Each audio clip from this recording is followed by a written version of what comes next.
Ito na lang. Alam ko namang dapat nating matutunan to. Yung pagkatanda ng krus na yan, nagsimula sa binyag. Di ba? Nung binigyan ka, natatandaan mo pa yun? Nung binigyan ka, ba't natandaan mo? Nung binigyan ka, ay, wonderful. So ano ka? Adult baptism. Witness dati. So, ilang taon ko nung binigyan ka? 25 years old. Very good. Saka mga ako may kumpilan. 25, ha? 30 years old. So, ano ka? Mulat ka na nung binyagan ka. Ano ginawa ng parents ko? Ano? Paano ka bininyagan? Nilublog ka? Ano ginawa? Binuhusan ka, ginanong ka. Ano ginawa sa'yo? Binuhusan ka ng tubig. Habang binuhusan ka ng tubig, ano sabi ng pare? Ano sinasabi ng pare? Ha? Ano sabi?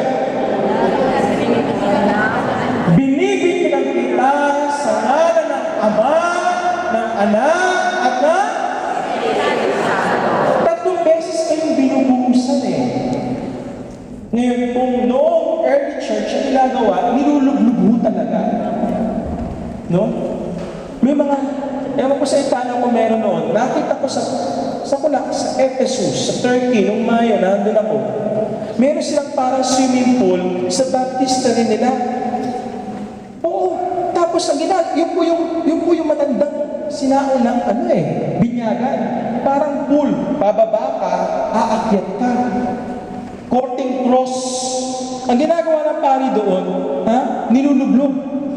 1, sa ngalan ng Ama, 2, ng Anak, 3, ng Espiritu Santo.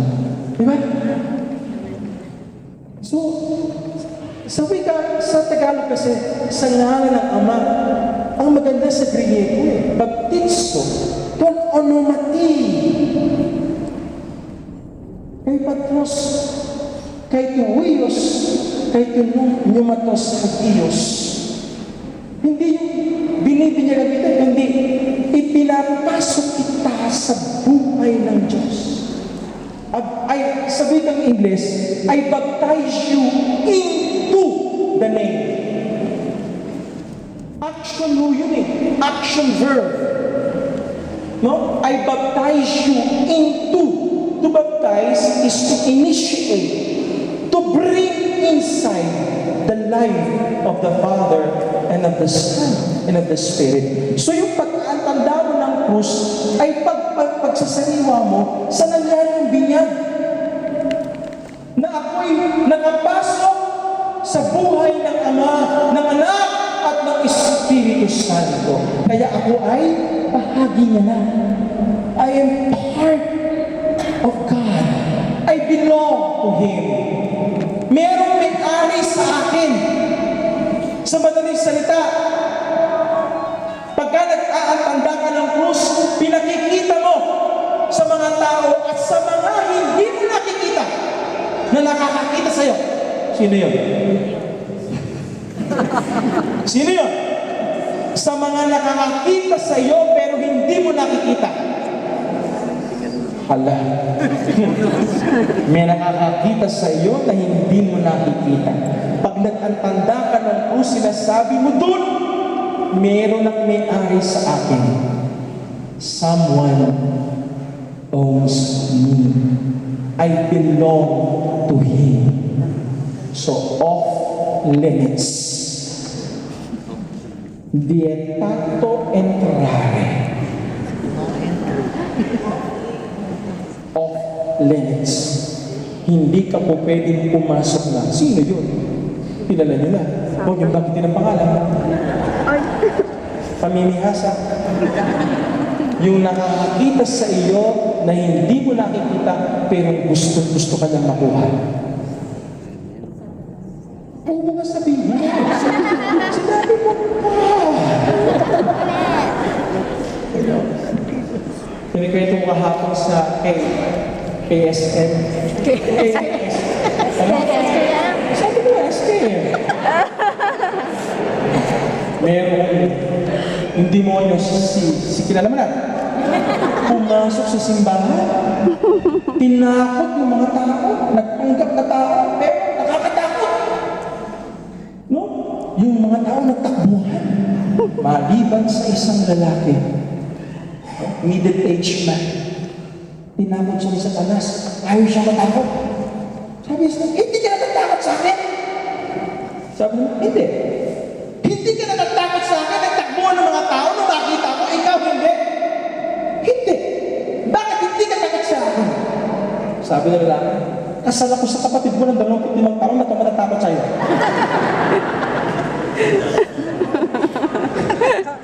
Yung asawa niya, kapatid sa Satanas. So you belong to God. May-ari. Hindi ba yung mga baka at mga kalabaw, tinatatakan? So yun ang tawag sa atin. Yan ang symbolum na tinatawag. Symbolum. Parang yan ay pahiwatig. Hindi lang pahiwatig. Pagpapangalandakan. No? Na meron ng may-ari sa'yo at hindi ka maaaring angkinin ng sinuman. I belong to God.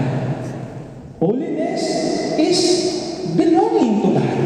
So you must be comfortable with the ways of God. Bihasa ka dapat sa paraan ng Diyos. Alam mo na ang Diyos, no? Hindi niya tatanggalin ang hirap mo. Sasamahan ka niya. At sa bandang huli, tutulungan ka niya na bumangon. Ganyan ang Diyos. Ang Diyos ay hindi para sa magic na pagka mayroon kang sinuot, may sinabi kang dasal, ay instantly nawawala ang problema mo. Hindi ganyan ang Diyos. Sa Diyos ay pinaghihirapan ang pagmamahal. Kaya nga hindi madali eh. Binigyan ko kayo ng tip eh. Pag sa kabanalan, nadadalian ka at nasasarapan ka sa ginagawa mo, malamang hindi kabanalan ang ginagawa mo. Mahirap kasi sundin ng Diyos eh. Mahirap sundan ang yapak niya. Since baptism is a true entry into the holiness of God through incorporation in Christ, pumapasok tayo kay Jesus. Pinapapasok natin ang Espiritu, indwelling of the Spirit, ang Espiritu sa ating buhay. Kung ganito, it would be a contradiction, magiging kabalintunaan sa liwak sa buhay ng isang Kristiyano kung he will settle for a life of, pakibasa nga yung unang pula, mediocrity. ulitin niya, Mediocrity. mediocrity. Anong ibig sabihin ng mediocrity? Alam mo ba? Kasi ito, katangian natin madalas, hindi nyo alam, katangian mo na. Sabihin mo, nahirapan ka bang pumunta dito? Medyo lang. Hindi naman, medyo lang. Ayan, di ba? Okay, gutom ka na? Medyo lang. Ayan, di ba? Yung medyo, gitna. Gitna. Di ba? Malamig ba yung tubig? Medyo. Hindi malamig, hindi mainit. Gitna. At alam niyo ba, medyo, galit ang Diyos na. Alam niyo ba bakit? Sinabi niya doon sa Book of Revelation, I hate lukewarm people. You should be either cold or hot, but not lukewarm. I will vomit you out of my mouth. Ayun pa naman ang gusto ko ipapaligo, maligam-gam. Hindi mo masarap na papaligo, maligam-gam.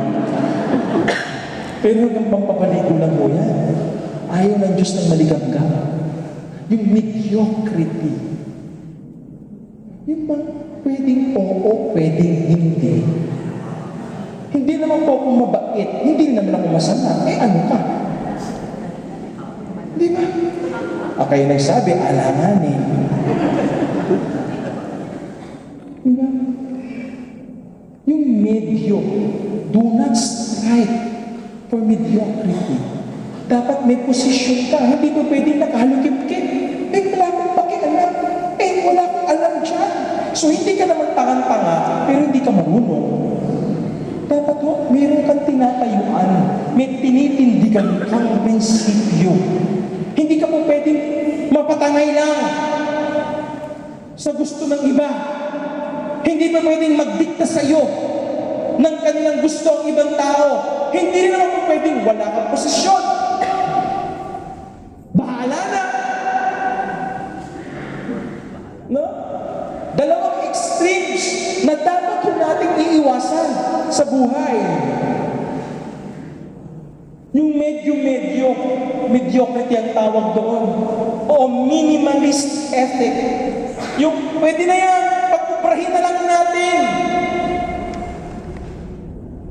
No?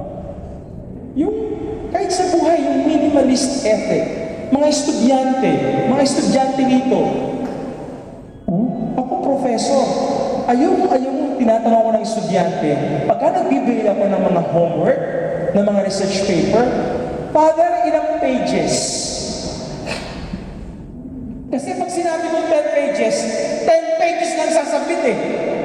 Kasi yun ang minimum. Minimalist ethic. Magkano bigayan ba? O pag sinasabing 5 euros, hanggang 5 euros ka lang. Hindi ka susobra.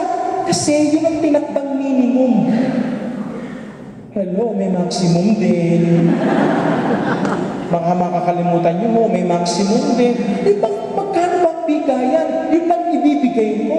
Pero kaya mo ng 10 euros, pwede mo 20 euros. Pero 5 euros lang kasi ang minimum. Pag Pasko, nag-exchange gifts pa kayo. May minimum. Hindi pa rin yun. Magkano minimum dito sa Italia? 10. Sa Pilipinas, 100 eh. At yung 99, considered 100 na yun.